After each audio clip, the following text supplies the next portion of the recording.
This podcast is brought to you by our fine supporters at Patreon. Visit patreon.com/dissectingthe80s to get a dozen bonus episodes, more than a dozen bonus episodes, including our latest on John Carpenter's 1978 classic, Halloween, a movie we both adore, and we had a great time pointing out the union and non-union leaves, as well as some other delightful things about that masterpiece of American cinema. Visit patreon.com/dissectingthe80s to learn more about the bonus episodes, the monthly newsletter, and all the other great stuff that comes from supporting the show. Patreon.com/dissectingthe80s. Welcome to Dissecting the 80s. I am Tripp, one half of the Mega Podcasting Powers. And with me, as always, a true master of disguise, the Macho Man Drew. Andrew Leno. I'll take it.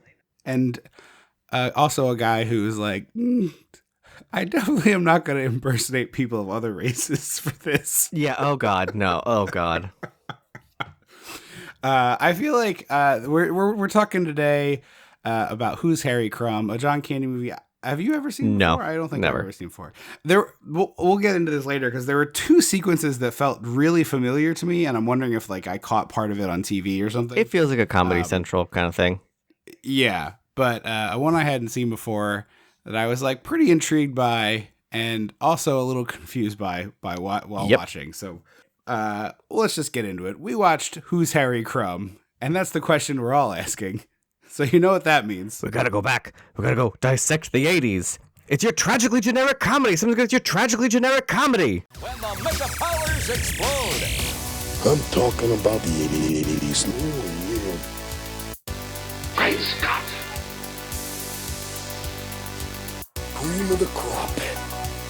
Oh, yeah.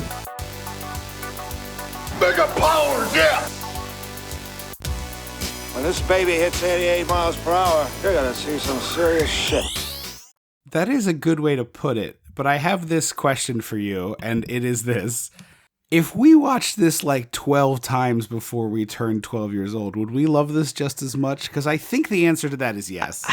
Maybe. I think maybe.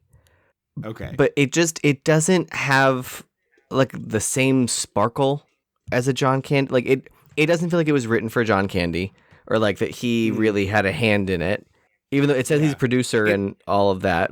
He apparently was like, so I don't know about what you're saying, like the build up, but the post thing, like he himself bought billboards for the movie when the releasing company did not. Like he was, they're not advertising. Look, the movie. They saw the movie. Like they saw the same movie we did. I also would be like, we're not going to advertise this. He apparently like really liked this movie. He really liked this performance. He was like really proud of this movie, obviously, and like really did not agree with them. So it's interesting. I mean, I have a theory, which I think we've talked about on the podcast before, but I don't think this is like a 5-timer, but most passion projects suck. Yeah. Like most of the things that people are like, oh, I've been dying to make this forever and ever, and it's been like my back burner project forever, aren't good. I remember Melissa McCarthy had one, and I don't remember which of her movies it was, but it was one that she had been like desperate to make for years. They had written the script together. It sat in a drawer. She got enough clout to make it. And then it was just like, but this movie stinks. Huh. Like, it's just I wonder not which one it was. good. And it's not uncommon, I feel like, for the passion project that like an actor is like really, really holding on to, holding a torch for, just ends up being kind of a dud. I don't know why that ends up being true, but I feel like it's kind of true. Yeah, it felt like a plug and play. Like it was written for anyone. Like at times, it honestly feels like a kid's movie, like Ernest the Detective. Yeah, the part in which Shawnee Smith goes from like the sister of the victim to sidekick, I was like, wait, what movie is this? I liked that element to it. I thought she's actually quite. She's good. really charming and fun and brings like a really great element to the movie. Mm-hmm. But it felt like Ernest the Detective.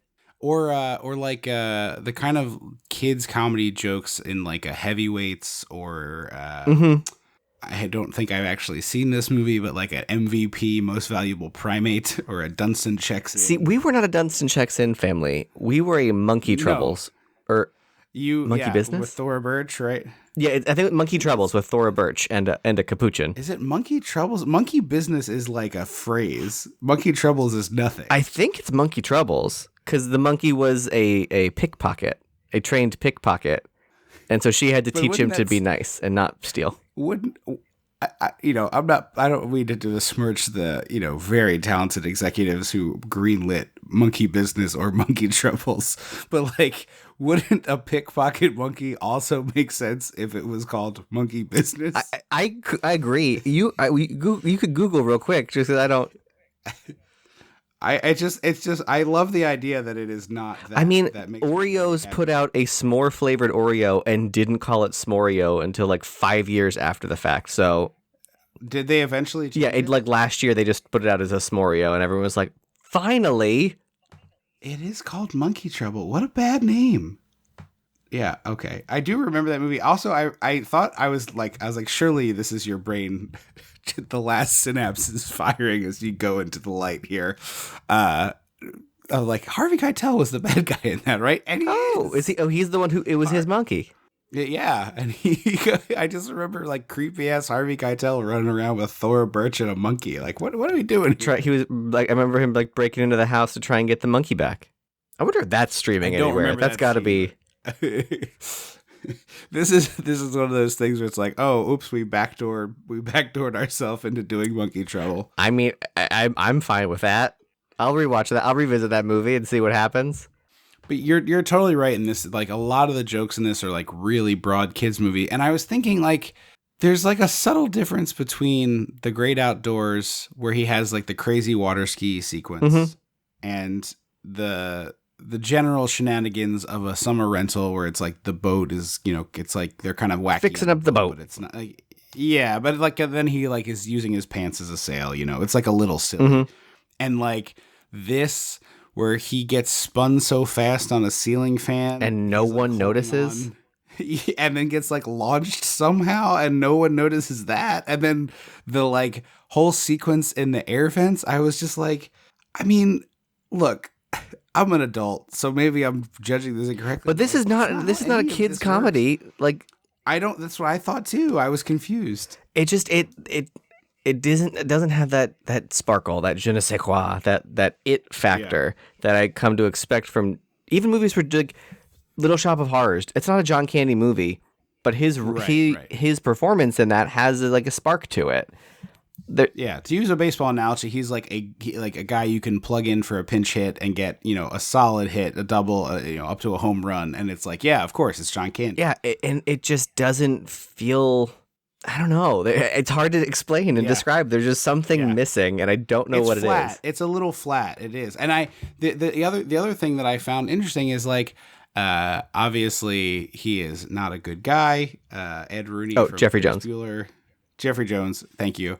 Obviously, he is a dude who has done some pretty gross crimes, and obviously we don't condone that. You have to touch on that every time you do a Jeffrey Jones vehicle. But like this is him 3 years after Ferris Bueller, where he's playing this same kind of like dipshit. But John Hughes recommended him for this role. Yeah, allegedly, and apparently, according to IMDb, John Candy wanted John Larroquette, and he was unavailable because of Night Court. Yeah, I think Larroquette might be an improvement here, but I still don't think that's the right energy. I think you need more like a Ed Begley Jr. He's Ed Begley Jr. could pull it off. Honestly, this is kind of like a Steve Martin role. Like he seems nice, but underneath he's kind of a dirtbag. Like I can see that he could do that. And there are other actors too. I mean, that are honestly, it feels like Steve Martin could have been Harry Crumb. It feels like Martin Short could have been Harry Crumb. Yep. Or Martin Short absolutely got the script for Harry Crumb. Yeah, like I would bet a finger, and like that came across. Honestly, you know who should have been the role, the Ed Rooney role? Nathan Lane. Oh, he would have been interesting. Yeah, very interesting in this. I feel like he can do that. Like he's smiling, but it's like a simmering poison underneath. Is like sort of how this character would be more interesting to me. It might dip a little too heavy. Just because I know he's good at funny, but he also is good at, like, I feel like there's a good sinister, like, evil actor under there, and I feel like it might get too evil. I mean, this is a pretty sinister character. He has a woman tied in a horse cage with a guy with a cattle prod outside. It's not he's like... I know like, on paper, like but the way the movie kidnapping. presents it is not very... Yeah, it's wacky. Yeah. Yeah. Well, we'll just work our way through it. We can talk more about it.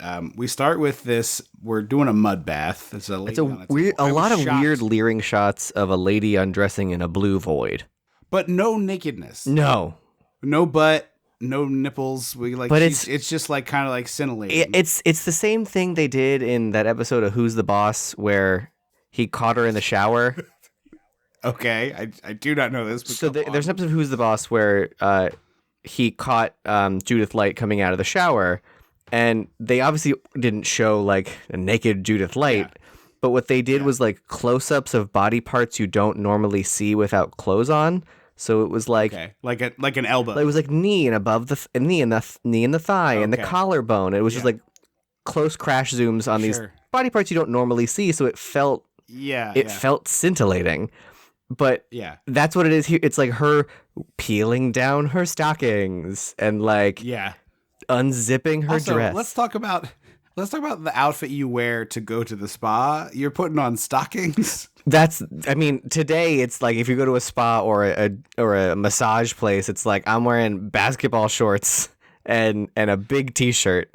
Even if you don't want to go all the way to the casual of that, which I'm with you, like you're going to be taking it off anyway. It makes sense to take clothes that are easy to take off, but it's just like, I don't know, how like jeans and a nice top. Yeah. You know what I mean? Like you're going to get naked. You got to take this off. Even if you have like somewhere to go after, I would think you'd want to, like just a basic clothes, like getting all the way to like skirt and stockings. I thought was wild. It is. And then it turns out to be this weird, like death becomes her spa.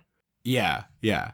Also, I could not get over. So this scene is supposed to be titillating, but nobody's naked, which I was shocked by because the score underneath is pure Cinemax. Oh, Skinemax, you mean?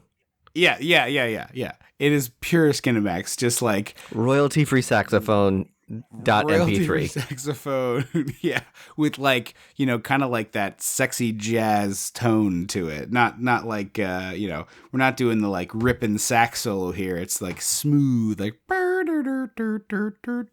of thing. And I was just like, what in the hell is this movie? Because the other thing that's crazy is, in hindsight, that there's no nudity here is like later we get topless Annie Potts. Well, clothed in sheer fabric Annie Potts. But like, when did you didn't see Annie Potts' nipples in this movie? Oh, when she's in bed with Jeffrey Jones. Because I was pretty distracted by it. You're right. I forgot. You're right. I was like, I can't believe this is in this movie. Anyway, I was just shocked that this movie was not more. And also, I guess that would play it'd be even weirder with the kids' movie tone if we had just like a naked woman at the start of it. Mm-hmm. So we get like a guy with a chloroform cloth. It's the first of many instances where like someone magically makes zero, like The Last of Us, the clickers are in the room.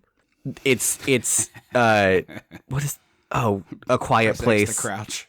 Like there is no noise.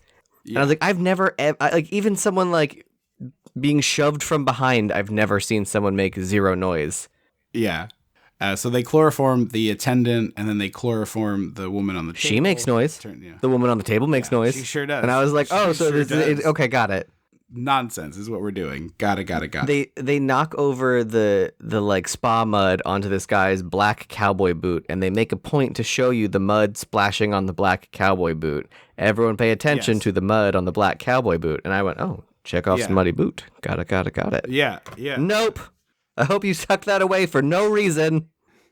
Well, it's especially weird because John Candy wears black cowboy boots. They made a point to show you that later, and I was like, oh no, they're going to pin it on him. Yeah. No, it just doesn't mean anything. All of this makes sense. I'm wondering if there's like another, like that was a cut from a version of this in which John Candy was like undercover in the spa or something. I don't even need him to be undercover in the spa. Just like, hey, it turns out Harry Crumb is the one who, because Jeffrey Jones could have like made a bunch of shit up and like, oh, Harry Crumb really demanded to be put on this case. and blah blah blah. Like he like it. Yeah. It felt like it kept wanting to go somewhere else, and it just did nothing. Yeah. And also like, oh, and Harry Crumb always wears black cowboy boots. And look, we have a cowboy boot print at the scene. Mm-hmm. In his it's the only thing the size. security cameras caught was cowboy boots. And there's like a bit where like Jeffrey Jones has to put on 2 big boots and has to like stuff socks in the toes so he can wear them or something. Like give me the whole business. So we find out that John Candy is the last in a long line of detectives that all go by the name Crumb. I saw this and truly went, I wish John Candy could have been in like a mini series where each episode is one of his ancestors at a different point in history. Oh, sure. Like, yeah. Probably way more entertaining than this, honestly. Yeah, like he's working with that first female Pinkerton guard in back when Lincoln was president. And like he's, I don't know, undercover for some crazy cult in the 60s and like just weird specific points in history, and obviously never use the real thing. Yeah. But do like a weird approximation where we all know what we're trying to wink at here. Yeah. Yeah. Like a Forrest Gump. Mm-hmm. Or the new, except many people. The new, I guess they did the real ones, but I was saying the new History of the World. Yeah, they use real things, but you know. Yeah. So we have our first disguise in the movie, and he's in this insane Doc Brown-esque. Actually, you know what he's more like? It's more like Beekman. Do you remember Beekman's World? Oh yeah, you're right. Apparently that show is like absolutely huge in South America. Really? And to the point where like, I don't know how recently, but like relatively recently, Beekman would do like sold out stadiums. I don't know if it's stadiums, but like sold out tours. Is the Elaine lookalike doing it with him? Was there an Elaine lookalike on Beekman's World? The woman who on Beekman's World I always thought looked like Elaine. There was Beekman, a rat, and an Elaine lookalike. I remember Beekman and the rat. I don't remember a lady. But yeah, he's got this like Bride of Frankenstein hair, but like Doc Brown color, whitish gray. It's that movie thing where you put on a disguise that draws even more attention to you than you normally would. Every single one of his disguises is like him as big as possible, like drawing as most. It's like a McNugget buddy costume. It's just, it's big and obvious. That's exactly it. It just clips on his head, and it has to fit over a McNugget, so it's like very large. Yes. This is the first of many bad costumes. And the first of many, whoa. Yeah, this is a whoa-ass movie, which is a disappointment. But he's on what is the most backlot-looking building. Oh my god. Like, it's in Disney. Time. It's still in Hollywood Studios in Disney World, basically. Yeah, or Universal, wherever it is. Like, you can go visit this building, and it looks the same. And he's trying to take pictures. I did like that this represents private detectiving correctly, and that like 85% of that job is taking pictures of people cheating on spouses. Yeah, it's just probably pretty depressing. It's being a pornographer. Yeah. Well, yeah. It's just like I don't know how much they're actually getting porn. I mean, it's like here's the husband entering the motel room. Photographs of people having sex is pornographic. No, I'm just saying. I think usually it's like here's the picture of your husband entering the motel with the woman. Oh, I mean, you know, not. I don't think they're like in flagrante delicto. Like, here's the nakedness. That's all. One of those things feels like a crime. One of those things does not. That's all. Don't you know? Private detective license are hand wavy get out of jail free cards for everything. Yeah, of course. So they go to a different room and he can't get in there. And this is like kind of a decent bit where he's making the window washer thing swing over to the other window and then snapping photos real quick. I kind of like this bit. I didn't like how it ended, but I liked the visual of him like swinging. It was like click, click, click, click, click, click, click, click. Yeah. The way they get out of this bit is completely insane, and where I realize like, oh no, this movie might be really bad. And that is a couple is having a fight about being cheated on, and he's like, what's next? Someone's going to be sitting in my chair, and sure enough, here comes John Candy crashing through the window, landing in the chair, and the phone rings, and he picks up this complete stranger's phone and is like, Harry Crumb? Oh, it's for you. And it's like, yeah, bud, no shit. Yeah, this movie also, the script is bad because it doesn't know who Harry is. Like, is Harry in Ernest? Because Ernest does that kind of bullshit. I mean, actually, truly, I don't think I've ever seen an Ernest movie. I'm speaking very defamatorily about Ernest, and I don't know. I think I've seen Scared Stupid because it's got the scary trolls that are actually the clowns from Killer Clowns in a new paint. Are they really? Yeah, if you look at them, you can see that a lot of them are just very slightly changed, but painted gray. Oh, interesting. Okay. It like can't just. I feel like we watched a few Ernests. I in the only house. have vague memories of Scared Stupid because it was scary. If you were to ask me to bet on it, I feel like I've almost certainly seen Ernest Goes to Camp as well as Ernest Scared Stupid, and I remember being very frightened by Ernest Scared Stupid. I at one point or another was like, oh, is this like something we should do on the podcast? And started looking those movies up. Are you aware that there's an Ernest Goes to Africa? When did it happen? Like 93. Okay, not good. That's not going to be good. So it's certainly as culturally sensitive as you would hope that it would be. Oh, I'm for, sure. A movie where Ernest goes to Africa. I think that one heavily involves basketball.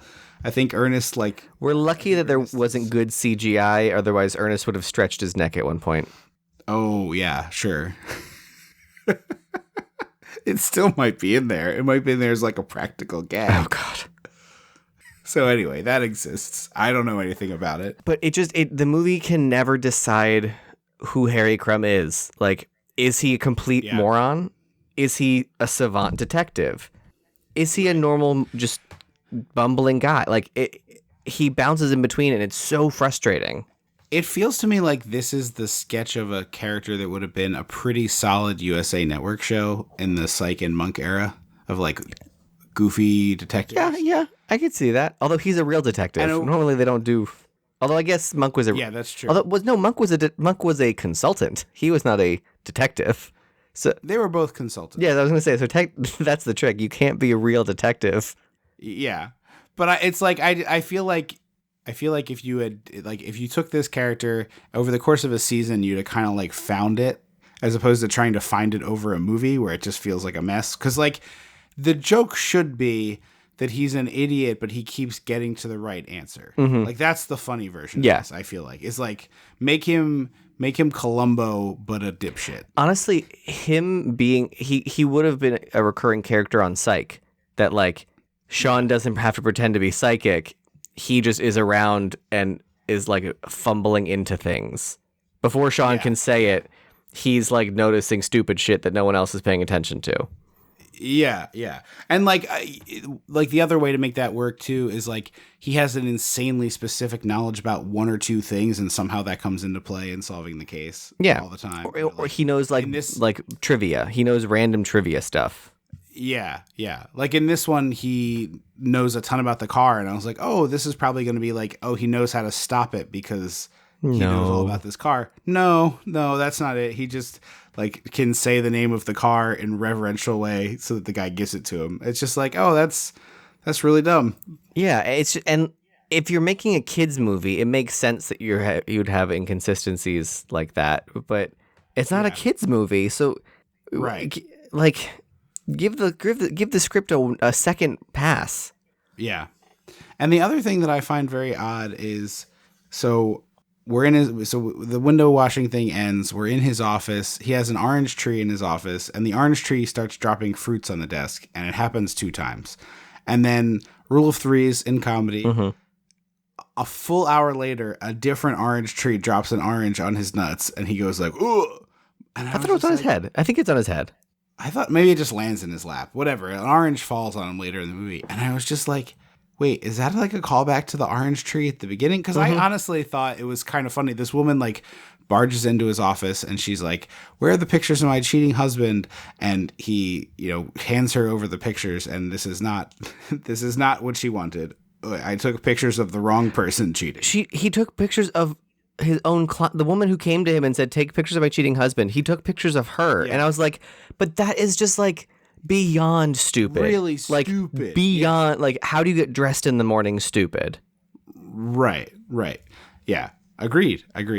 And then he was like, oh, you hired me to take pictures of you sleeping with your husband. And I was like, wait a minute, was she sleeping with her husband? Right. We've never seen the husband. And her reaction doesn't tell us an answer.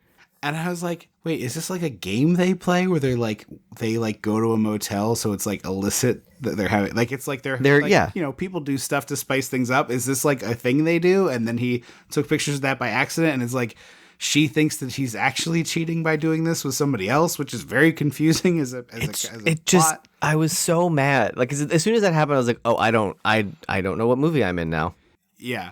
But I will say, like, while that fight is occurring, I thought the orange tree just like dropping fruits was like kind of funny in a non sequitur. I liked it. Like it was mildly amusing.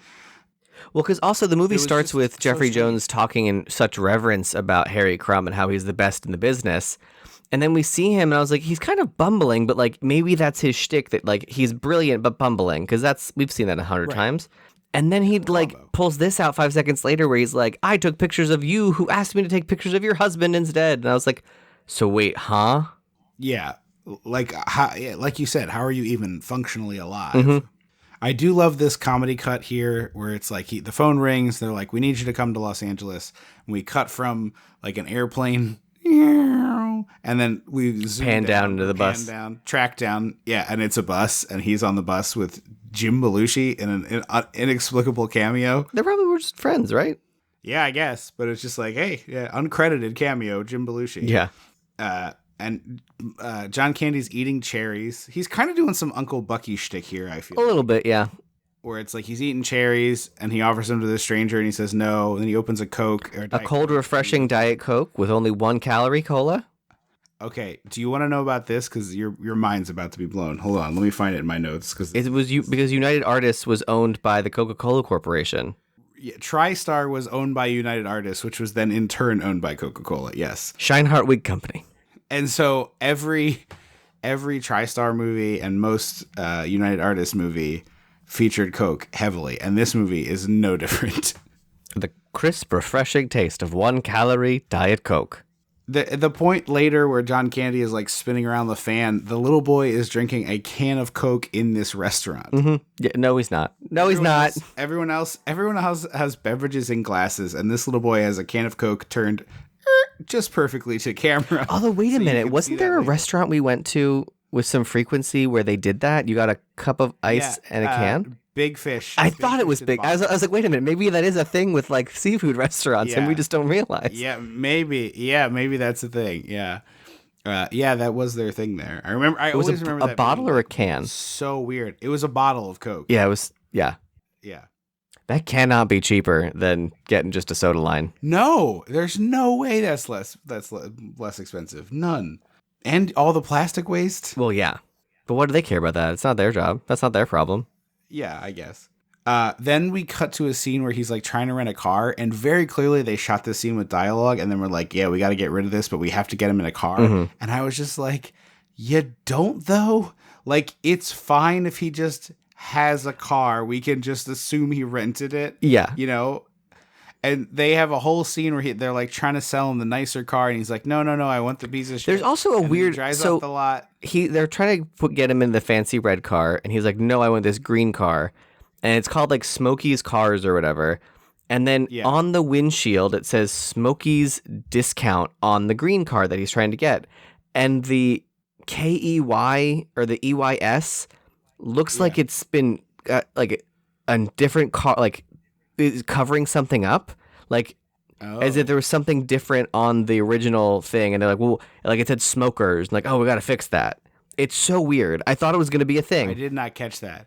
Yeah, I was assuming this car was like Danny DeVito in Matilda, where he's like putting sawdust in the radiator or whatever he says he does, getting a drill to roll back the numbers. Yeah.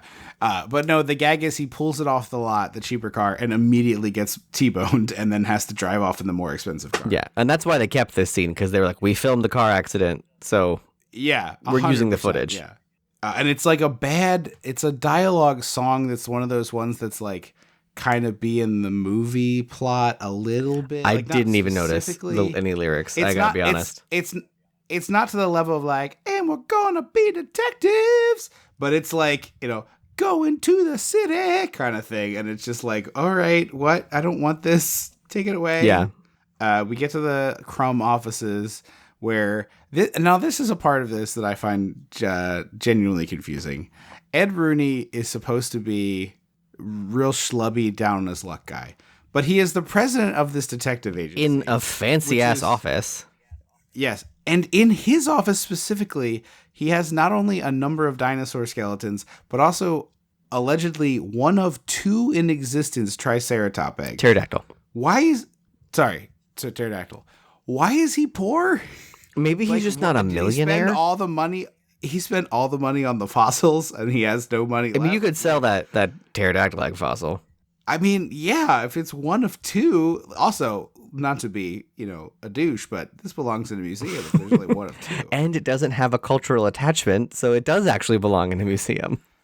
Exactly, yeah. Well, if it has cultural attachment, it just belongs in a museum of the place where it's from, But it could be. Let it be their decision. Let it be that culture's decision. Yeah. Just like I'm just saying, give it back to them, and then hopefully they put it on display for other people to see. Yeah.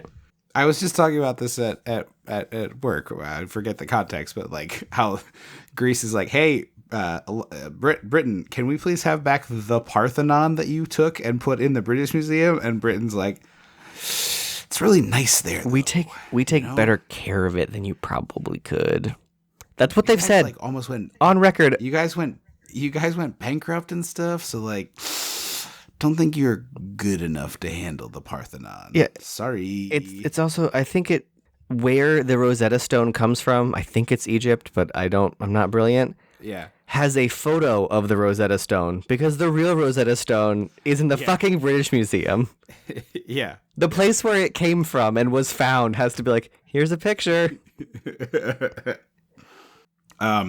Anyway, the other bit that I enjoy, there's a bunch of dumb, like, physical comedy bits. John Candy is like, they're like, explore the space. Mm-hmm. It's really what it felt like. It's like, we're just going to roll on you for like 20 and then we'll cut what we need. So he does a pretty classic gag of, he has a bunch of pencils. He puts it in the electric sharpener. And again, this is like, this man is too dumb to, this man is so dumb, he has to have like breathe in on one hand and breathe out on the other and keep his hands in front of his face. But like, he puts the pencil in the pencil sharpener and sharpens it down to the little nubbin. Mm-hmm. He gets his tie stuck in a shredder because, I will say, we as people, we love shredders the same way we like want to touch wet paint if it says wet paint. Yeah. It's a weird compulsion. It's the call of the void is what it's called. Yeah. The call of the void. Yeah. It's like, no, truly, it's like the same. There's like it's a real phenomenon of like when you walk up to on a bridge, when you walk across a bridge, there's like a part of you that's like, should I jump off that? You know what I mean? It's the call of the void. And we call them intrusive thoughts when you have ADHD, and you have to not let them win. You shouldn't jump off the bridge.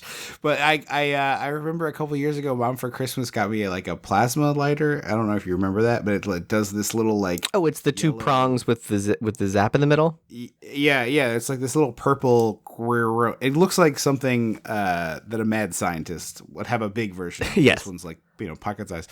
And I was like, I remember playing with it and being like, I want to stick my finger in that so badly. And like, obviously I didn't because it would hurt tremendously. But I said that to Mom and she was like, what? And I was like, look at it. And she's like, oh yeah, I get it. It's just like your brain is like, oh, what's that? Well, also we did used to do that with that old broken Statue of Liberty lighter. Yes. And get the shock. It was just on your wrist and go up your fingers. Yeah, it was because it was out of fluid and flint, I think, so it was just sparking at that point. Yeah, and so you could put your finger on it and get a little. Bzz. I was just explaining that to my brother-in-law, and he could not have understood it last. Oh, it was so horrible. Oh, what's it like to be neurotypical, huh? I was like, yeah, I put it on my wrist, and then you could feel the electricity go up your fingertips. It's like an EMG. Yeah. EKG? No, EMG. An EKG is for your heart. An EMG is a nerve conduction study test. Oh, okay. And it's just like all of it is just like a little too much physical comedy. It's just like a little too much paprika in here. Yeah. Or Eugene Levy would have been a solid choice for Harry Crumb too. Yeah. But it's just 10% too much physical comedy. Like you don't need the pencil gag and then the tie gag and then the like cutting the tie with the scissors and then the secretary comes in and it's like he reacts as if she caught him masturbating. Like it's just all the energy is off to me. Yeah. And then he gets called into Jeffrey Jones' office and he goes, "Oh, I don't need the case file. I have it memorized." And then he rattles off every detail about the case that would be in the folder. And I was like, well, hang the fuck on. Yeah, and it's not like he says it all, and Rooney's like, literally none of that is right. He gets one thing wrong because he talks about jewels at the end. He's like, no one's talking about the stolen jewels, and Rooney's like, it's a kidnapping, and he's like, that's what I meant, and I was like, well, that doesn't make sense. The guy who memorized the fucking 3-page dossier about this kidnapping wouldn't also be like, well, what about jewels? Yeah, it makes no sense. It's very strange. So we find out here that Rooney is crooked. We get the phone call where he's like, they're walking into our trap. Harry Crumb is gonna make sure we get away with this. Oh, was that? I forgot that was here. Yes. And this is like basically the idea is like this guy is so dumb he's gonna help us get away from it, or with it rather. Yeah. And then so we go to the house. We have Shawnee Smith again, and there's like with the physical comedy where she was just in the Blob. The Blob. That's right. I think it's like a year later. It's crazy because she looks very different. It was a hell of a year for her because she looks like a late teen in this, and in the Blob she looks like a 20-something. Well, it's funny because the Blob's 88. Wait, the Blob was first? 89, isn't it? Yeah, the Blob's 88. I think this is 89. That's wild because she feels a lot younger in this movie. Yeah, I know she does. I think part of it is the way she's dressed and stuff. But the Candy is like, I'm going to look everywhere for her. And he does this like lunge dive and looks behind a chair. And just like, again, the idea that this man is dumb enough that he thinks the missing kidnapped girl is in her own home. Chair in the foyer and is just like chilling there, I guess.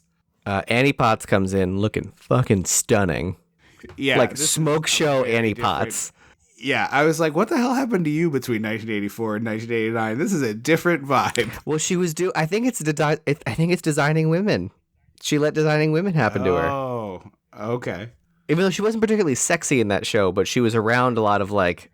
Yeah, I was like, I think of that show as like a lot of chunky knit sweaters. No. That show is shiny polyester and shoulder pads. Okay. She's kind of like the. Not homely one, but she's like the homebody. She's a divorcee. She has a kid. She's like the least flashy of the 4 women. Okay. Well, she looks great. And later she's naked, which I was stunned by. Did not expect that in this movie. Again, because it's kind of like a kid's movie. Well, it's funny because I saw her reaction, her and Shawnee Smith's interaction. I was like, oh, it feels like a stepmom, stepdaughter. Like, that's interesting that it's not. And then 5 minutes later, they're like, well, she is their stepmother. And I was like, called it, but it seems weird that you waited so long to drop that in. Like, you either need to drop that in at the end as a reveal or just put it in the beginning. Yeah. I wrote, by the way, just so everyone knows how hip my lingo is, that Annie Potts isn't looking like a snack. She's looking like a feast. Okay. I'll take it.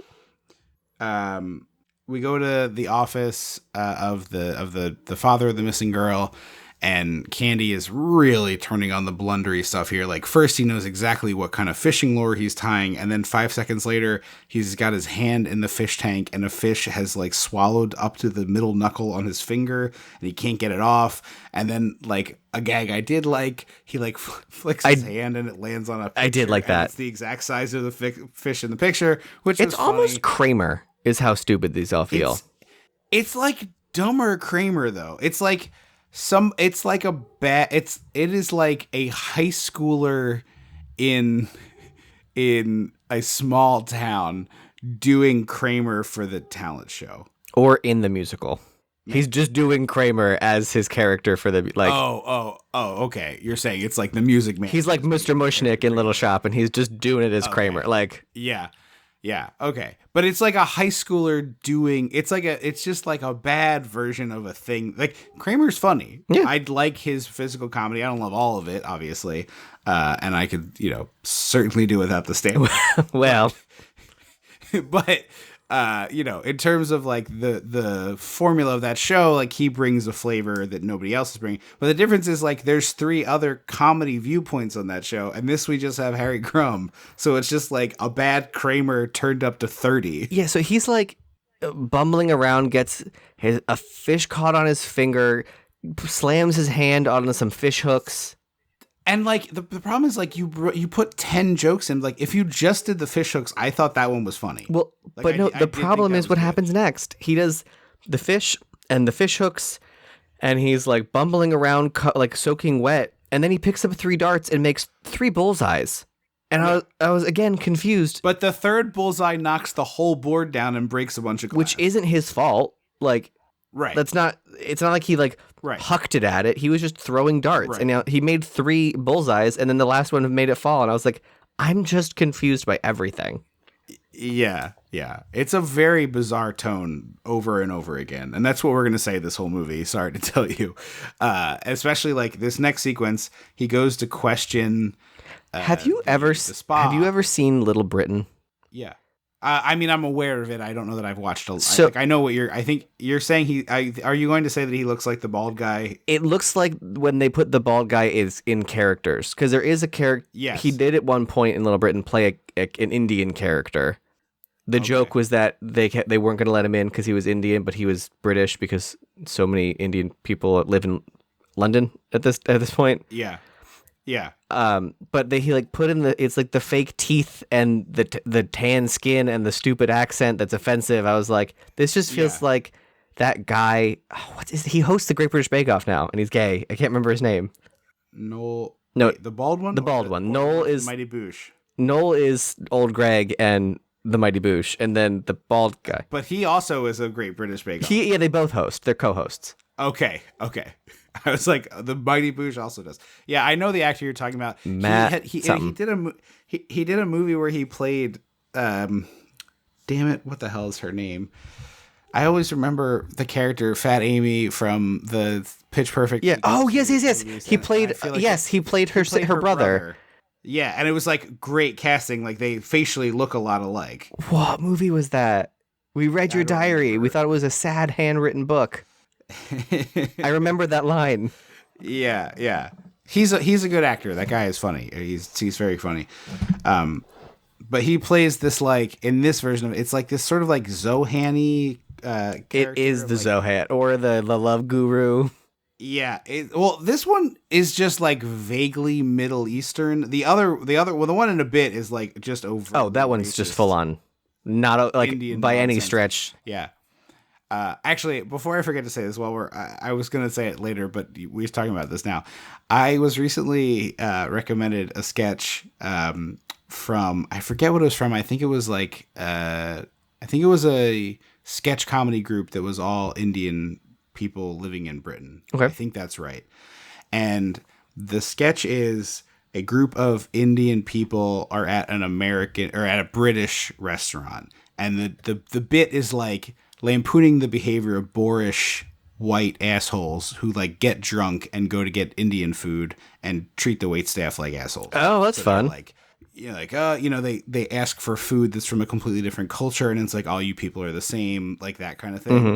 But in this version of it, it is like 6 or 8 drunk Indian people who are like being like, "Oh, bring me a cheeseburger! Isn't that all? I told you all the people look like you. Eat that food." That's fun. It's fucking fantastic. It's really, really, really funny. I will see if I can find that to send it to you. But I remember watching that and just like laughing my ass off. It was really perfectly done. Yeah, but so he's playing this like vaguely Middle Eastern character. He has like crazy eyebrows and he has crazy chest hair that then in like a little bit ends up being a crazy beard. Well, first it becomes a merkin. The merkin joke is funny. I'll be honest. I laughed at the merkin joke. If they had stopped at the merkin joke and he just like slapped it back on his chest, I didn't need him to stare down the barrel of the camera after the merkin. Like we all get the joke. Yeah, we do in fact see the big hair mat that you dropped on this lady's crotch. We do in fact get it. But this is another example of like where like we just don't know where the comedy is. So he plays this character, which I'm sure like was funnier at the time, and you know, I don't want to be the guy who's just always a scold of like, you know, taking things out of context or whatever. So he's like walking through like the first part of this where he's like too tight, too loose, like talking about the hair on these. Yeah, he's supposed to be there as like he is quality control of the spa. Like I guess they're a chain or something. Yeah, but it's also like white people. He could have just been white, and this bit. So here's the problem. I was thinking about this too. The other thing he would have done here at the time, for sure, would have been like the most mincing, prancy gay character. which I don't know which one's worse, because the other Indian stereotype character is awful. This one is bad, but I don't know who specifically. I don't know who they're offending, but it doesn't feel good. That might just be my ignorance, right? Like, it could just be like, I don't know the culture that's being lampooned here, but like, I feel the same way about the Zohan, where I'm like, that's probably bad, but I don't know who, like what. Yeah, like I am sure someone does, and I'm sure that person's offended, and I respect it if I'm wrong here. I'm just saying, like, this is such a bizarrely, vaguely painted thing that it doesn't feel quite as bad. And I was like, 100% the other version of this is him doing like a very limp-wristed, like flamboyant gay guy. And I don't think I like that better.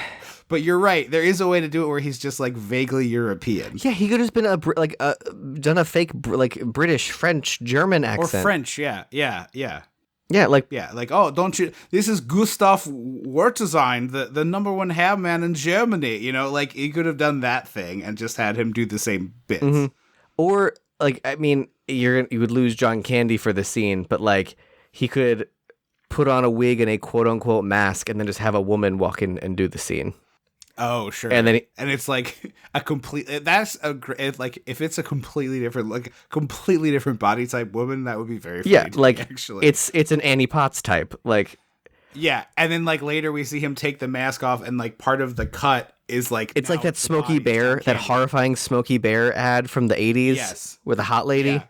But like we have like a thin model type person, and then as the mask comes off and reveals John Candy, it's him in the same outfit, but it's just his body. Exactly, that is the joke I want. Much funnier.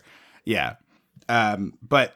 I have to admit, I did laugh at this. This was like a real Naked Gun type joke. That's what I'm. I think they wanted to be a Naked Gun and a Mel Brooks, but they couldn't commit to it, and that's why it feels weird. Yeah, because the tone of that works because it's a ridiculous spoofy thing, and it's like so heightened and ridiculous. But if this was a Naked Gun movie, it wouldn't be a teenage girl who got kidnapped. It would be like the Queen of England or something ridiculous. Like it would, or she would have been like Miss America. She would have been like, it's not some random teen model. It's not grounded at all. Yeah, it's ridiculous. Yeah. So he starts interrogating this woman. We get the whole bit with the merkin, and we get the it's a beard. But they start playing tic-tac-toe in the mud on this woman. I loved this bit. Is so funny. It just doesn't really make sense in the fucking movie. As hell. No, and like that the woman doesn't react to it whatsoever. Who's being drawn on doesn't have any reaction. And then John Candy loses tic-tac-toe, which is also very funny to me. Like, again, we don't know what this character is because it's written poorly, but like if you're an adult person who is dumb enough to lose a tic-tac-toe, you're pretty fucking You shouldn't be a detective. Yeah. A tic-tac-toe game you started. Yeah, exactly. If you go first in tic-tac-toe, it is functionally impossible to lose unless you do dumb shit. Which, like, yeah, you should, intentionally throw games you're playing against a child. Yeah, children, sure. It's not that.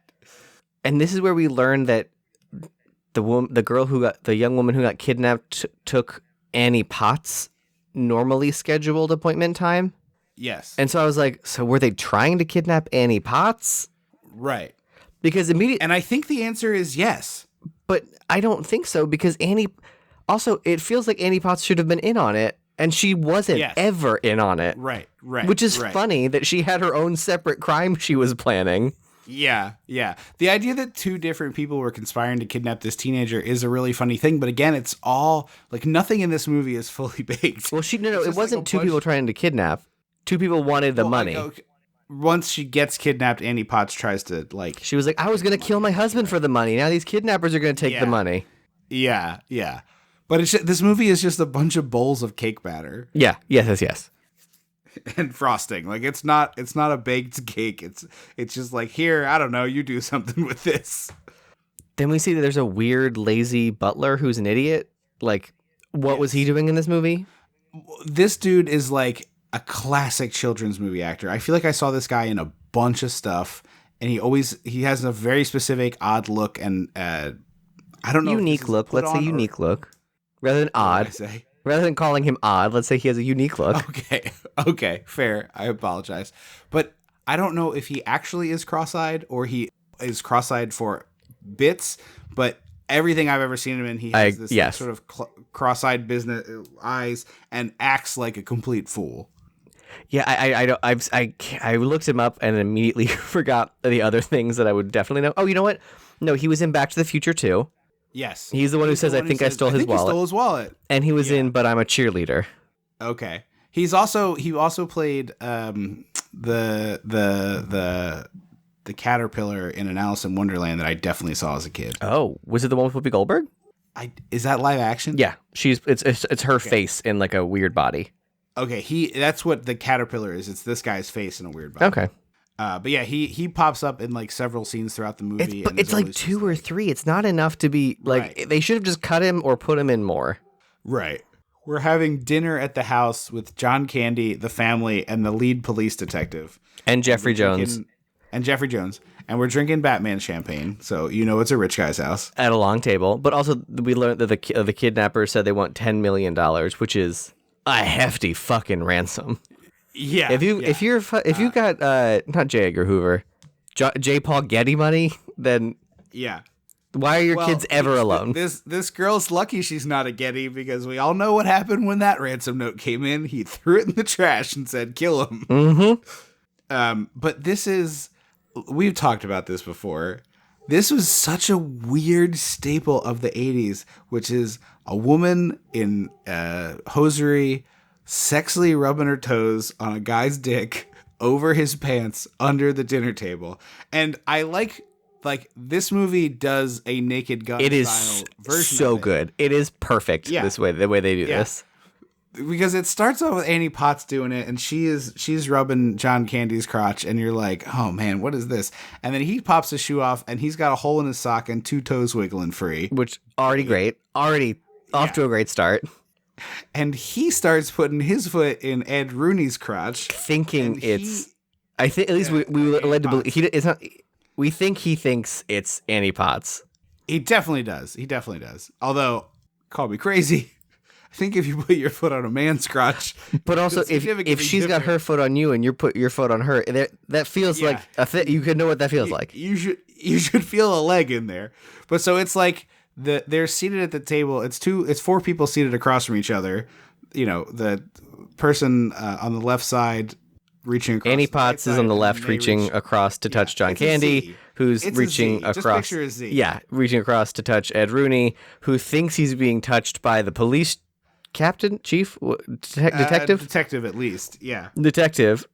And she's speaking in a way that sounds like it is her touching him. Yeah, it's double entendre all over the place. She's like, oh, he doesn't know what's happening right underneath his nose. And so Jeffrey Jones is like, all right, and he starts to put his foot in her, and she immediately is like not playing the game. So the whole thing just like comes to a halt. It's great. Yeah, and so she stands up and like yells at him, but I thought this was a good gag, but it's just, again, it's like, we don't know what the tone of this movie is at all. It's a great gag, but it's just not for this movie. Also, I am on that police detective side the whole time. She is beleaguered and angry and just like over everyone's bullshit. Yeah. And also is like, this man is a fucking idiot. I'm not going to answer to him. And she's right. Mm-hmm. Like, he does stumble into the correct answer, but she is correct to be like, this man's stupid. How do you not see that this man is stupid? Yeah. So Candy partners up with Shawnee Smith. He thinks that Annie Potts, he tells Shawnee Smith, I think Annie Potts kidnapped your sister. Yeah. And then we find out she just wanted to kill her husband for the money, which is great. Right. I like that. Yeah. He's not correct, but he's on the right track. Right. There's also a funnier version of this movie where like Annie Potts is like, oh crap, I have to kill him fast before he pays off the ransom. Mm-hmm. And so there's like a series of Better Off Dead-esque attempts on this man's life that keep going awry. More than just the one that we get. Yeah, like if you did a couple of those and it kept being Harry almost getting killed, but like escaping by the skin of his teeth, I think that's Toaster funnier. In the bathtub. And it also changes the tone of the movie in such a way that like it heightens the absurdity of the movie, which makes the rest of the stuff make more sense, I feel like. Yeah. If that makes sense. I'm gonna had a little cold medicine, so I'm making sure my thoughts are clear. So he and Shawnee Smith so are they- spying on Annie Potts and her lover Vincent, who basically he looks like the father of the bully who goes to Cobra Kai gym in Karate Kid. He does. Billy Zane. He looks like Billy Zane's also- dad. He does look like Billy Zane's dad. He's also been in a couple other movies we covered, and I had it written down, and now I can't find the damn thing. Shoot. He's also the lead in a movie which I have had on the back burner for the podcast for eternity called Doll Man, where Horror movie? plays he plays an alien bounty hunter who comes to Earth, and when he's on Earth, he realizes he's only 13 inches tall. Weird. Yeah. He's also the lead of the Trancers franchise. I'm seeing here 4 of those. Wildly unfamiliar. Yeah, I've never heard of Trancers, but he was. Come on, give me the damn Near Dark. He plays Loy in Near Dark, so he's one of the. I believe. Not one of the vampires. No, I believe he's the father of the kids. Oh, yes. So I think that's who he is. Um, But he's got 210 movie credits, so you've seen him in something probably. Impressive. John Candy's like saying he can read their lips, and obviously he's wrong, and it's just infuriating. And then he slips down the roof and grips onto this window that like flips around completely. That's not what windows do, but sure, movie. No, yeah, but like that is kind of funny. And then the movie immediately is like, oh well, that wasn't a 10, so our next joke has to be a 30. And he's standing on top. It's one of those places where like all the ceiling fans run off one motor, Like with a belt. They're all connected by a belt. And he's standing on a very long stem, for lack of a better word. I don't know what it's actually called, but like the fan connected to the ceiling by a very long stem. And he's standing on top of the fan. And this little boy, no one in the restaurant notices. right, heard the window, saw this man up there, whatever. And that's fine. Like, it's a dumb movie. That's okay. It's too dumb. You are not that dumb. Right. But like in a Naked Gun movie, that wouldn't be weird. You know what I mean? Like Frank Drebin being up there would be fine. But I also feel like in Naked Gun or Mel Brooks, like there's more chatter in the restaurant. Yeah, this restaurant is almost quiet. Like it's almost silent. Yeah, they didn't put in the ambient like. There's no clinking of. This is not a family dinner in Blue Bloods, a Reagan family dinner. Click clacking. But so someone threw a box of rusty silverware down some stairs. This little kid sees him up there, and the inexplicably the motor for the fan is connected to like a boat speed throttle thing. Yeah, throttle. That's the word you're right. Throttle. Yeah. And so this is dumb to begin with, but this is really dumb and nitpicky. And I hate being like Mr. Dumb and Nitpicky, but if you're going to do this dumb joke, the kid should not be moving the thing from dead stop to slow ahead, and then slow, and whatever. He's putting it in on the slow side, not the fast side. And I was like, oh, well, stop showing it to me. Like you did it backwards, so stop showing it to me. Like, just don't show me the dial saying slower, because the kid is turning the fan up, not down. But still, like, John Candy is making almost no noise. He's gripping the fan blade, being whipped around in the air, and no one is noticing. Yeah, he goes from standing on it to like slipping down, which again doesn't make any logical sense. I understand it's like a dumb comedy, and I'm thinking about it, but it's just, it doesn't work. Like, it's not. There's a movie where this exact joke plays funny, and it's not this. Well, also they don't pay it off. You see him like white knuckling the fan blade as he's whipping around at high speeds, and then the next shot is him like wobbling because he's too like dizzy, and I was like, absolutely, I need to see a dummy fly off the thing. I need to see a hole in the wall. Like, I need a connecting. Launch him into the water. It's funnier if he goes through the wall and into the water. Agreed. Yeah, and then or put him in the lobster tank. Like, sure, he comes out with 10 lobsters pinching him. Also good. But the one I thought of was like, he goes through the thing into the water, and then some fisherman is like, I got a big one. Oh, that's fun. Candy. You know, like, if we're going to do that kind of comedy, do that kind of comedy. Like you were afraid of it somehow, but you did you did 65% of Actually, that that's kind what of it should have comedy. been. Rather than him sliding down the roof and falling into the restaurant, a fisherman should have done the like on the back end of the like when you go back to go forward Cast. on the back end of the cast. His hook should have gone flying and hooked John Candy's lapel or collar, the back of his collar. Sure. And then he's getting like pulled off the roof. Yeah. That is the type of joke that you, based on this movie, that's the type of joke you wanted to be doing, but just didn't do for some reason. Yeah, it's just. I will say I was amused by the wide shot of what was so clearly a dummy because it is rigid as a board. It is spun around flat. It's not like flailing at all. I would think they would do a dummy with like the Loose legs legs. loose at the knee so they would flutter. Nope. It's the Muppets have done more believable versions of this gag, and this is a straight out of the Muppets joke. Except the I've Muppets seen make noise Gonzo and do people this. notice, and it's fun. Right. Yeah, and Gonzo goes, wow, wow, wow. And then we see a cutout of Gonzo on the wall. Like you have to pay off the joke. Yeah, 100%.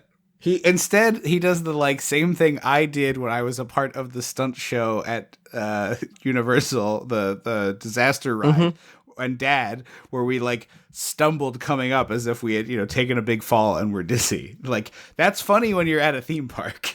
Yeah, it is. Being a volunteer. It's not necessarily funny when it's in your major motion picture.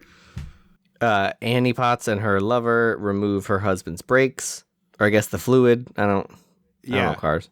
He drains the brake fluid so that the brakes will slowly fail as opposed to failing immediately. The idea is like he wants them to like work for a little bit and then eventually stop working. Okay. So he just takes some of the fluid out. Candy goes to Jeffrey Jones and says, "Hey, Annie Potts is having an affair and she kidnapped the daughter." And Jeffrey Jones is like very upset that Annie Potts I'm like, she's not she's fully not yours at all. Like she's married to someone else. The other thing was like I couldn't tell.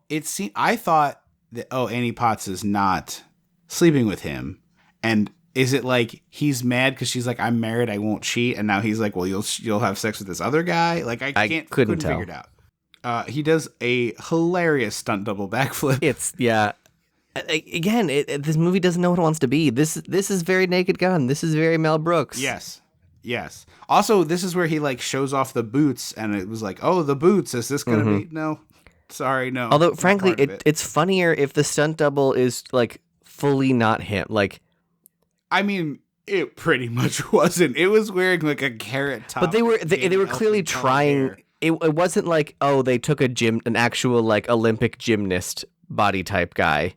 Yeah, like I always think that's funnier, where it's like a skin tight suit that's showing off rippling muscles, doing the backflip, and then cutting back to John Candy being like, "How was that?" Yeah. I always think that's with, funnier. Rodney Dangerfield in Back to School, where the diver is like rippling muscles. Oh yeah. It's Tom Daly, and then they cut to Rodney Dangerfield. Yeah, like I'm all out of breath. So he goes to the house and he's going to tail Annie Potts and the tennis instructor. Also, the fact that this man doesn't figure out that his wife is cheating on him when she's just like leaving in the middle of the day with her tennis instructor is very, very silly. Yeah. Although he admits he doesn't love her, I think. Yeah. He's like, I married her in a questionable decision or something like that. Oh, yeah. But so John Candy he's like polishing this really cool old car from the 30s. And John Candy hops in it with Shawnee Smith, and they're tailing Annie Potts. And we get Goldberg skating down the hill, but in a car. I honestly thought this was pretty well edited. Yeah. I'm trying to say nice things about this movie. I thought this sequence was well edited. Shawnee Smith has some good reaction shots. Candy has some good reaction shots. This was much better than it should be. Not great, mind you, but much better than it should be. I agree. The only thing, my biggest complaint is all of a sudden at the end of the sequence, John Candy pulls out a book called Emergency Driving Made Easy and like holds it in front of his face to the camera. And I was like, that's not this movie. That's not this movie. Yeah. Also, the book has an Indiana Jones font, like making it seem like it was written by an Indiana Jones type, which I found amusing. Yeah. And then he crashes into a tree and an orange falls into his lap. Hits him in the head and then falls into his lap. Yeah. And it's just like, I like that movie where you pull out a book mid breakaway car. I like that movie. Yeah. You didn't make that movie. You made half of that movie, Right. and so I'm mad. Yeah, exactly. Yeah, 100%. Yeah, you're totally right. Also, I don't know if you noticed this, but in the car, Shawnee Smith has like 3 or 4 earrings in her left ear and none in her right ear. I just could not stop looking. I didn't notice that. So at this point, I had an audible, oh boy, because we're doing like a full racist caricature of an Indian person. We're doing the beginning of Aladdin. Store cab driver. Yeah. The guy at the beginning, Robin Williams' character in the beginning of Aladdin, who's selling you stuff. Yeah. Yeah, for sure. Or, any cab driver stereotype character in a movie in the 90s or hell into the 2000s, Apu from The Simpsons, like we're doing that sort of thing. Yeah. And he's got the brown face and the beard and the turban. I think that's the correct term. Yeah, I believe it's turban. Okay. And it's like Alibaba air conditioning or something like wildly offensive. Yeah. He also calls him Sabu at one point. This is, by the way, Joe Flaherty, fellow SCTV alum, and also, as I always point out, the Dracula in Kids Safe, the video. Oh, it is! Our commentary on Patreon, if you go over there. And it's a bizarre artifact from our youth. Kids Safe, the video. But Joe Flaherty plays Dracula in it, and for some reason, that is the only thing I will ever remember from him. Despite I like him as an actor, I've seen him in a number of things. I think he's a solid character actor. I'm surprised there weren't more SCTV people in this. Like, yeah. I mean, if you weren't going to put Annie Potts, you probably would have put Catherine O'Hara. But like, how about like a Eugene Levy is the guy at the hair salon? Give me a little. Oh yeah. Well, I said Eugene Levy could have been Harry Crumb, but yeah, he could have been the. No, I know, but like, yeah, give me. Or he could have been the dad. Eugene Levy could have been the dad. Yeah, I don't even need him to be that big of a role. Just like make him the maitre d' and have him go like, "Wow, I've never seen the lobster tank do that before." Like give me. Or Rick Moranis like can do that. That's the exact Moranis energy for this movie. Sure. The one thing about this I found, this is purely a Tripp thing. He calls him Sabu, obviously being a racist person. Mm-hmm. But then later, John Candy does a pitch-perfect suicide dive wrestling move, perfected by a guy who wrestled as Sabu. So I was like, weird. Huh, that was kind of an odd coincidence. So he's doing like a die-hard vent situation here in the air conditioning, trying to get pictures of Annie Potts and the co-conspirator. But for some reason, it's like, in a way that like, there's no way any air vent would be built like this. There's the central vent, and then the actual like the central tube of whatever duct, and then the duct, yeah, and then the actual vents go up, like it's like an upward shoot to where the vent is, and I was like, that's so impractical for air distribution. Yeah, why on earth would it ever do that? Yeah, it doesn't make a lot of sense. It's also like, as these things always are in movies, 7 times the size of what it really is. Like, oh yeah, I've cleaned the inside of a duct in my house, and I can tell you it's about the width of my elbow to my wrist. It's not a big space, but of course they're crawling through it. I guess in apartment buildings they might be larger. Yeah, they're larger in commercial space. But they only did that so that John Candy couldn't see into the apartment, which like whatever. Yes. Yeah, but then also, like, the payoff for this is he takes pictures without looking at them. Yeah. Hands them to Ed Rooney, and Ed Rooney is in the pictures, and John Candy is like, oh, look, this guy has a tiny dick. And it's like, you didn't look at the pictures. You don't know that. That's what's so frustrating about it, is that he keeps talking like that. And I was like, you didn't look at them. You have no idea what it was. And then they keep hearing, all he can hear is the TV. And it's like in, Home Alone, where they're fake noir. But they're like, we're running away to Buenos Aires with the money. Kill the girl. I don't care. And I was like, oh, so that's going to throw him on a wild goose chase. No, it's actually right for no reason that we never get explained. It's right. Yeah. Yeah, no, they are actually going to Buenos Aires. Yeah. Somehow this is the information. Also, we did not mention this, but this is the most like 80s bachelor pad apartment. The guy has like lucite plastic bar stools, a huge stereo, and then truly inexplicable choice, a tennis racket mobile. Well, he's a tennis instructor. Sure, but like a mobile? Yeah, it's a movie, so that's how we know who he is. How about like a painting of a tennis racket? Yeah. You know? I also love, like, truly no notes, love how Annie Potts plays this scene where Ed Rooney comes in. He like tricks her boyfriend into leaving his own apartment and then shows up and is like, I'm going to blackmail you into having sex with me. And she's like, all right, fine. She is so bored and unaffected and like not in it at all. She's in her bra actively smoking a cigarette while he is like kissing her neck, and she is just like rolling her eyes, like like practically looking at her watch. She plays it so well. Yeah. Then she's like, oh, I'm too hot. Go turn the air on. He tries to turn the air on. It's not working. John Candy is covered in snow now from the air conditioner. Yeah. His beard freezes. His fake beard freezes. Rooney starts hitting the vent with a tennis racket. Which is like, how is that going to fix anything? And then Annie Potts is like, oh, put on the exhaust. Is that what she said? It to exhaust. It's probably just blocked up. And I was like, I don't think this is real.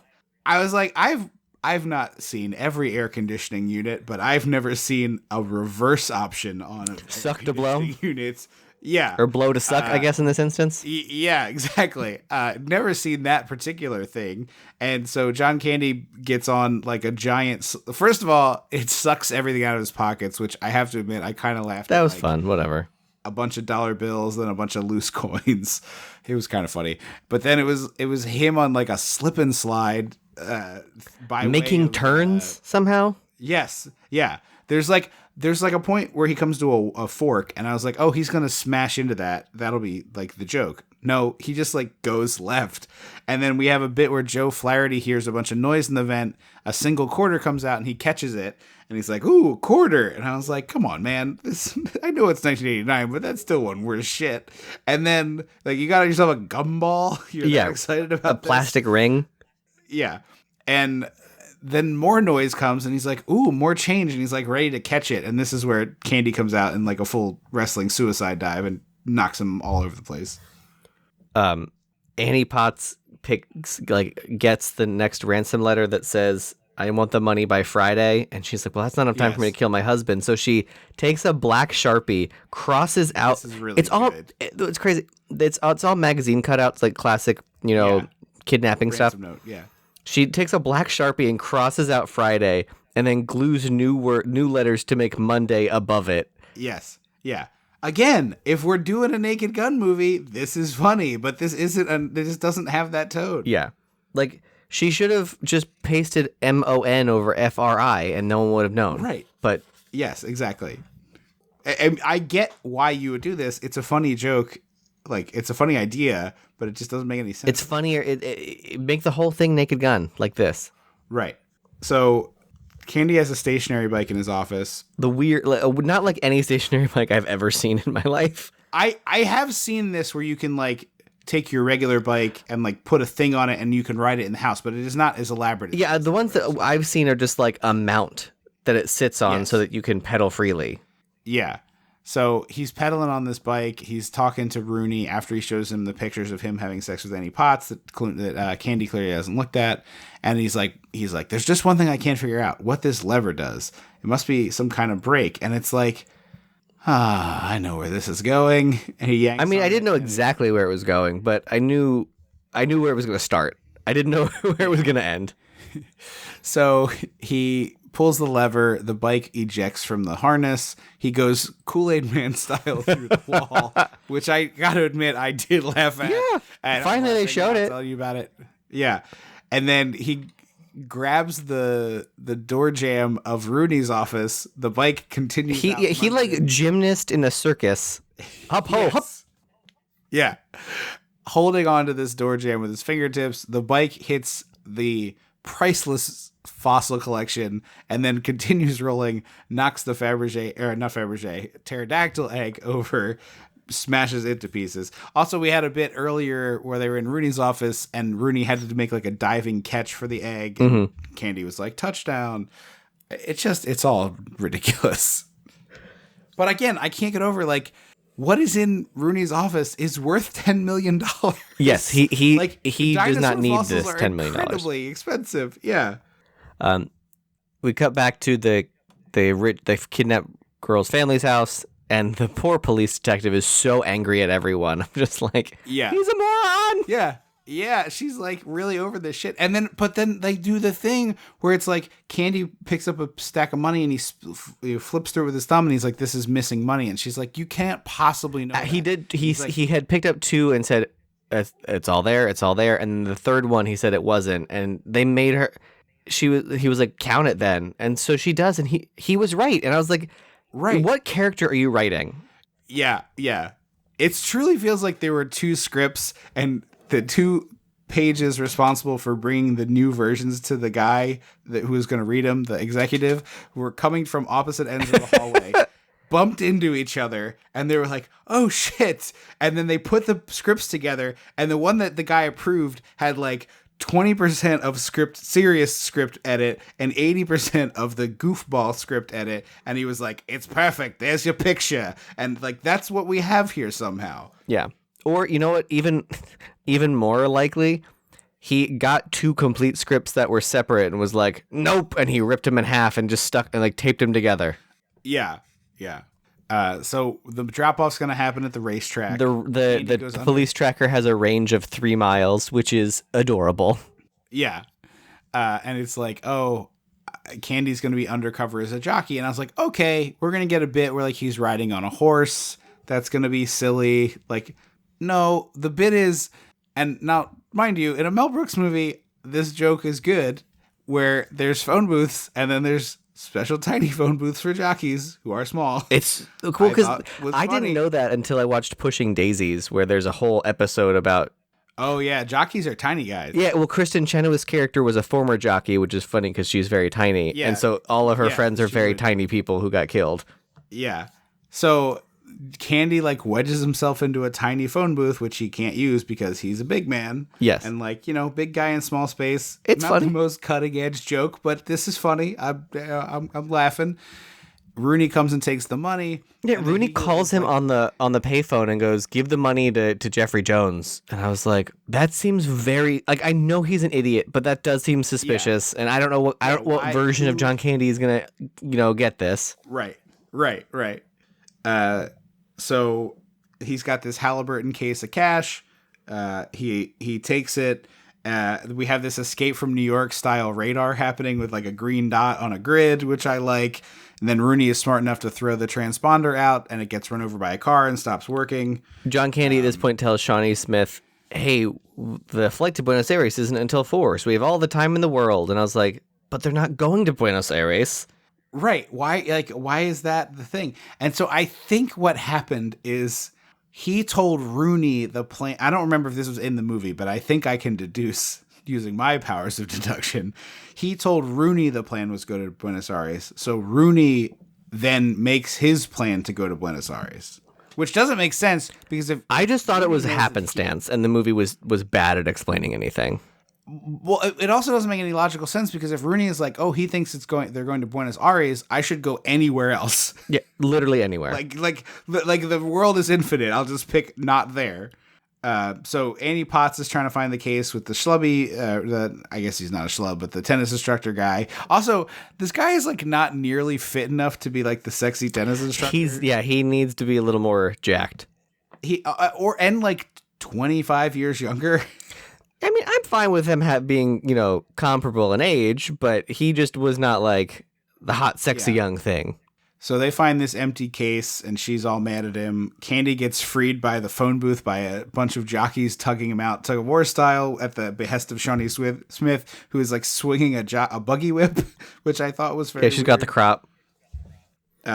So Rooney switches to cabana wear at the airport, and I kind of liked that. Yeah, it's like the end of the end of fucking Silence of the Lambs.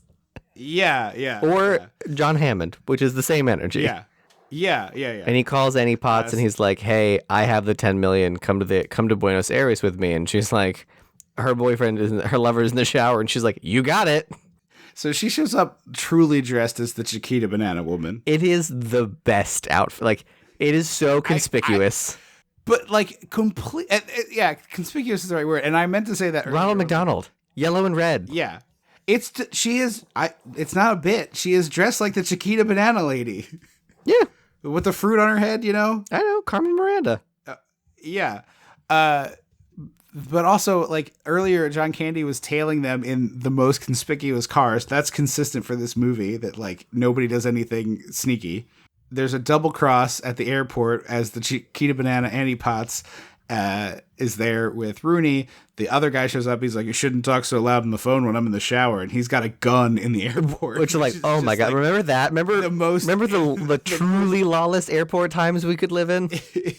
and I loved later, like there's a pretty good gag with the metal detector. And I was just like, do they even have that? Like, they do still. I know they do now. I'm saying, like, in 1989, couldn't you just, like, stroll through? It's not like you needed a ticket. Yeah, right. But so Annie Potts' lover brings a gun to the airport and takes the suitcase full of money, and Annie Potts immediately is like, "Thank God you're here." And I was like, "Yes, play all sides. I love everything about this." Yes, yeah. She's like, "I want whoever is currently holding the $10 million is who I want." Yeah, this is actually really good. So she teams up with the tennis guy. They find this room that says no admittance, and they're like, "Oh, I don't know what room this is in an airport." It's fucking Jigsaw's playroom. Like, why is this? But also like here? Christian Grey's Red Room. It's like both. It's both sexy and dangerous. They tie him to a chair, and then they put chains on the chair, and then they use like a pulley system to raise, like a mechanical winch. But like, what are they winching in this room? It's like it's like gate 20 at the airport. It's not like the engine repair area. So this is where we have the bit that goes on too long of John Candy having to go back through the metal detector. Like, truly my nightmare scenario in an airport. Like, thank God for pre-check, because if that ever happened to me, I'd be like, you were step over there and let the people who know what they're doing walk through. You buffoon. And well, especially because the final punchline to this joke is like, oh yeah, I have a metal plate in my head. Bud, like, what is this character? He's too dumb to function. Yeah. We got a holding out for a hero needle drop, which I wasn't expecting. Yeah, I saw that in the IMDb trivia before I watched the movie, and so I was just like, what is the context of that going to be? And then it's them doing a bit straight out of Arrested Development, which is driving the stairs truck from an airport. Yes. In like a chase sequence. And this gets bonkers where like she keeps like having near misses. She bumps Candy off the tail of a plane. He takes like a tumble down the stairs and he has to go back to the top. And then they have a near miss with a luggage trolley. And then one of the carts disengages, goes through the wall. I forgot that the woman was being held hostage. So she wasn't. She was being held hostage at like a horse stall, a farm of some kind. It was like a big animal farm. And then it was like, for some reason, they're like, we're going to store her at we're gonna move her from this secure location to the airport for no reason, and hide her in this weird, like, I don't know, it looks like an ice fishing hut in the middle of the runway. And we had seen the guy in there with the cattle prod, like Rooney's, like, you know, lackey guy who was going to help him with his kidnapping plot. And so the cart that gets detached from the little train of luggage cars breaks through the wall, hits this guy. He slides on the floor for like 20 feet, a la Candy in the vent, and goes headfirst into a transformer with the cattle prod, and surely gets gets the old Daniel Stern treatment from one of the Home Alones, whichever one that one is. But instead of the part at Home Alone where Daniel Stern turns into a skeleton and then is like, wow, that hurt, this man is never shown in the movie again, so presumably is dead. Well, also, I don't think the luggage cart fully goes through the wall. I think it just bumps into it. Yeah. But somehow that girl gets rescued. And I was like, I don't know how. Yeah.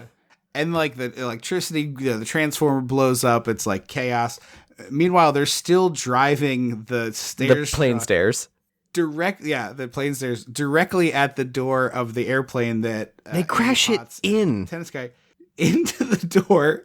Like the door crashes in. This pressurized door that can only open out gets crashed inwards.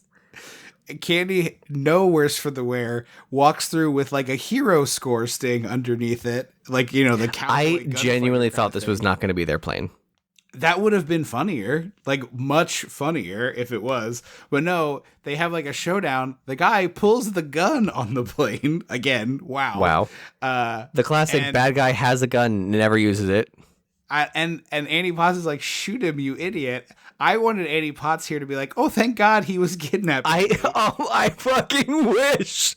I was really mad because like they just did this bit and like established that Annie Potts is only out for herself, and I was like, oh, so she's now gonna be like, thank God you're here. He was kidnapping me. She was Southern in this movie, but yes, I get your point. Yeah. Well, I have a limited range. So they have like the tiniest of fights. Candy's like, I know Aikido, but doesn't do any Aikido really. Of course not. And then he's like, I'm arresting you for kidnapping your daughter, and I was like, that wasn't their crime. Yeah.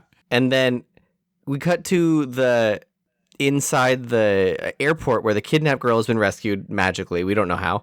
And then the actual police detective is so angry. Somebody investigated the building with a hole in it, but yeah, it's not shown. Yeah. And then the actual police detective is just so angry, and they make her fucking apologize to him. And I was like, absolutely not. Yeah. Absolutely not. This woman detective in 1988 does not have to apologize to this bumbling white man. But also, like, in the context of the movie, she was wrong and he was right. It's crazy. He was not right, though. But he ends up getting the bad guys, all of them. Well, because in a minute he gets Rooney, but only because Rooney confesses. He straight up said that what he's arrested Annie Potts and her lover for, it's never going to stick because they didn't do that crime. No, but they did do other crimes. I imagine that they'll end up, having that cover some of those bases. I don't know how the law works like that in 1988. Yeah. But so he's like, shh, I hear something, which is like this time they finally have the like, wow, wow, wow, wow, wow, wow, wow background noise. So there's no way he would hear this man, but whatever. It's a stupid movie. They open the door, or Candy kicks the door open just as Rooney is swinging towards it. Like he's trying to escape by getting his foot on the doorknob. He gets hit in the face for one more physical gag. He starts like rambling at Rooney, who gets so mad. It's like, this is a little bit of Columbo of like, he badgers him into confessing. Yeah. But like way worse, obviously. Or Charlie Cale from Poker Face. Yeah. Same vibes. But yeah, so he gets Rooney to confess, and then it's like, oh, now Harry Crumb is president of Crumb and Crumb, which, makes sense.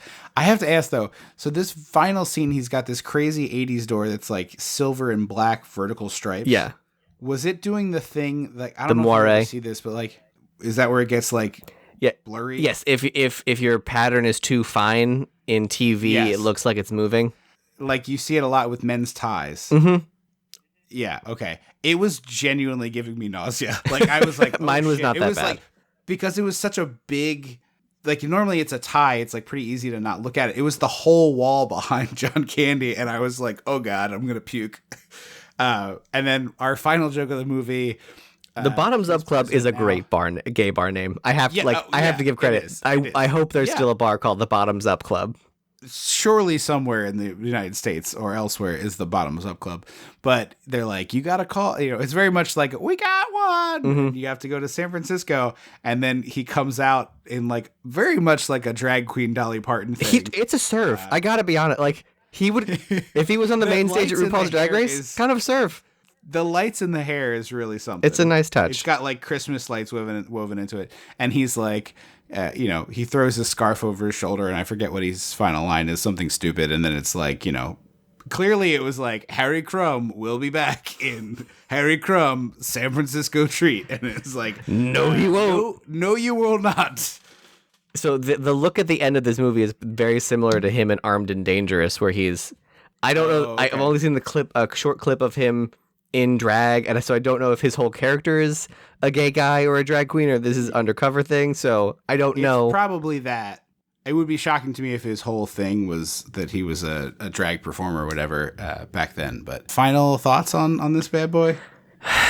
Meh. It's not easy to find, and it's not particularly great. It's great performances from Shawnee Smith and Annie Potts, which is a shame, but like, yeah, the rest of it's just also very unassuming. Naked Annie Potts. Naked Annie I Potts. didn't know existed.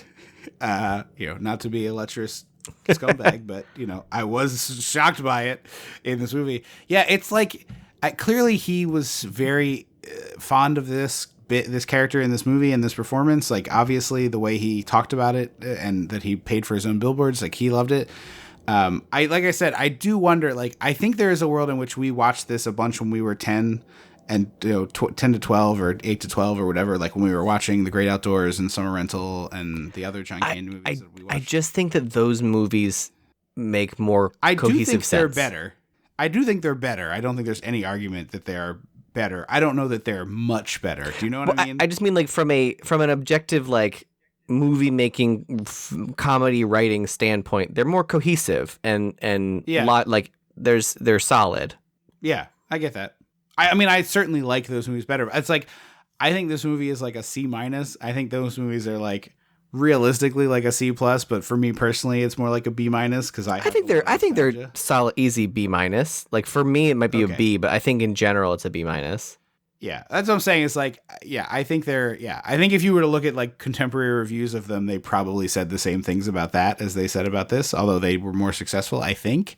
I did not check box offices, but yeah, I would be curious. It's it's impossible to know. I'd be curious if anyone out there who's listening was like a fan, like watched this as a kid and also watched any of those others and what their read is on this. But yeah, it's kind of an odd duck of a movie. I would not recommend this either. I did. It is on Showtime. I don't know how long it'll be there. That's where I watched it, but it is. It's I was kind of excited for it, and I thought the poster looked fun. But the other thing we did not touch on is he is inexplicably a redhead in this movie. It's almost distracting hairpiece. Yeah, and I was wondering, like, it's a wig in the shape of what I know to be John Candy's hair pattern. So it very much confused me. Yeah, I didn't quite know what they were going for there. Because I started being like, oh, is this like right after he shaved his head for Stripes? But no, that was like years before this. Yeah. So, yeah, I don't know what but for whatever reason, he has this like strawberry blonde hair in this movie. Well, anyway, that's 2 not recommends, which is a bummer. But we're gonna try new Candy movies, and we're gonna find some gaps in there. I'm sure can't all be winners, right? So we'll be back in 2 weeks with one I'm pretty sure we're going to speak highly of, although I haven't rewatched it in a long time. That'll be Uncle Buck to take us into Thanksgiving. It's having a moment for audio on like TikTok and Instagram Reels. The question and answer sequence with Macaulay Culkin and John Candy of like, do you have a wife? No, why not? Longer story. Like is like a weird viral audio recently. Okay, interesting. I just love the pancake bit. I think about it every time. It's so good. Pancakes. Yeah. But yeah, so we'll be back for the Thanksgiving episode of Candy-ed Yams with Uncle Buck. Thank you so very much for listening to the show. If you have not reviewed the show, please take the time to do that. It makes a huge difference, especially on the Apple Podcasts app. But anywhere you want to do it is great. And if it's not Apple Podcasts, take a screenshot and send it to us, dissectingthe80s@gmail.com. For now, you can find us on Twitter at DissectThe80s, although I think that place stinks, and I will probably move to Blue Sky and see if that's any better. We're also on Facebook, and as always, patreon.com/DissectingThe80s. If you sign up there, you get a custom RSS feed so you can listen in your favorite apps. You can also sync it to Spotify if you're a Spotify podcast listener, and you get instant access to the full back catalog. So over a dozen episodes at this point of bonus content, great movies, Top Gun, Muppets Take Manhattan, Who Framed Roger Rabbit, Who Framed Roger Rabbit, Great Muppet Caper. Muppet Caper. Thank you, that's the one. Footloose, and a whole bunch more. So go check that out, patreon.com/dissectingthe80s. Footloose, I believe, is a video podcast too, if you're into that thing.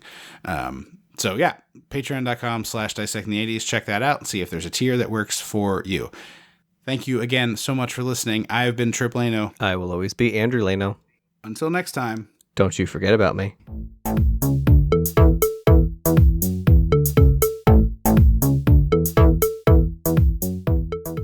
Dissecting the 80s is a Chum Some of This production.